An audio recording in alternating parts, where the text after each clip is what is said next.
কলকাতার উপকণ্ঠে একটা ছোট্ট গ্রাম আছে, নাম স্বর্ণপুর। চারদিকে মাঠ, পুকুর আর পুরনো পুরনো গাছ। এই গ্রামে একটা কথা খুব প্রচলিত, গাছ শুধু ছায়া দেয় না, গাছ স্মৃতি ধরে রাখে। এই গ্রামের মাতব্বর ছিলেন বুড়ো হরি। সবাই তাকে ডাকত গেছো হরি, কারণ মানুষ নয়, গাছই ছিল তার আসল পরিবার। বেলগাছ, আম গাছ, জাম গাছ, কোনটাকে লাগিয়েছে, কোনটা কবে ফল দিয়েছে, সব তার মুখস্থ। লোকজন ছেড়ে মেয়ের কথা ভুলতে পারে, কিন্তু বুড়ো হরি কখনো কোনো গাছের নাম ভুলতেন না। এক রাতে হঠাৎ আকাশ কালো হয়ে আসে, কাল বৈশাখীর ঝড়। বাতাসের গর্জনে গ্রাম কেঁপে ওঠে, একটার পর একটা পুরনো গাছ ভেঙে পড়ে। সেই রাতেই লোকমুখে ছড়িয়ে পড়ে এক কথা, বুড়ো হরি আর নেই। বলা হয় সে নাকি নিজের প্রিয় বেল চারাটাকে আগলে ধরে দাঁড়িয়েছিল।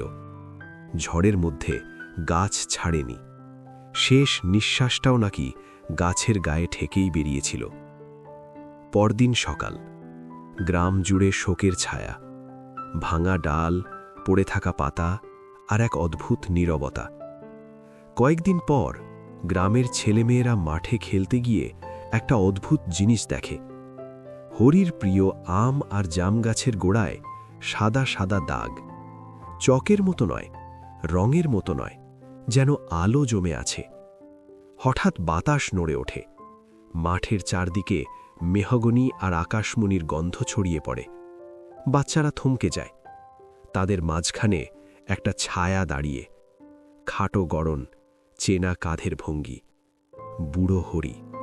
তার কণ্ঠ খুব ভারী নয়, খুব জোরেও নয়, কিন্তু বাতাসের মধ্যে স্পষ্ট শোনা যায়, গাছ কাটো না, গাছ রক্ষা করো। বাচ্চারা ভয়ে দৌড় দেয়, কিন্তু ওই গন্ধটা অনেকক্ষণ থেকে যায়।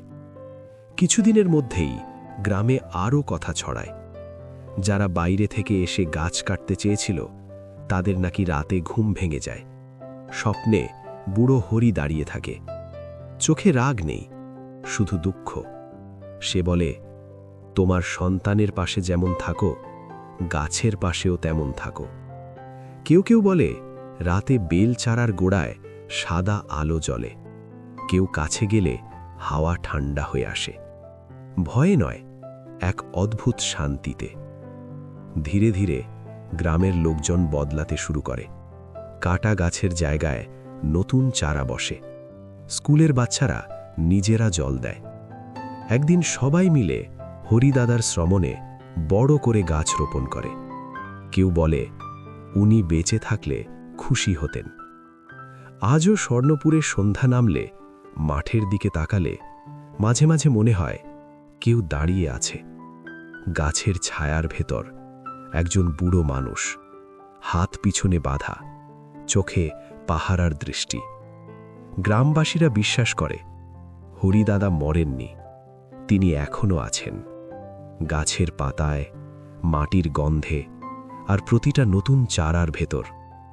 এখানে এখনো গেছো হরি আমাদের পাহারা দেন। এরকম আরও গল্প শোনার জন্য চ্যানেলটি সাবস্ক্রাইব করুন ও কমেন্টে বলুন আজকের গল্পটি আপনাদের কেমন লাগলো।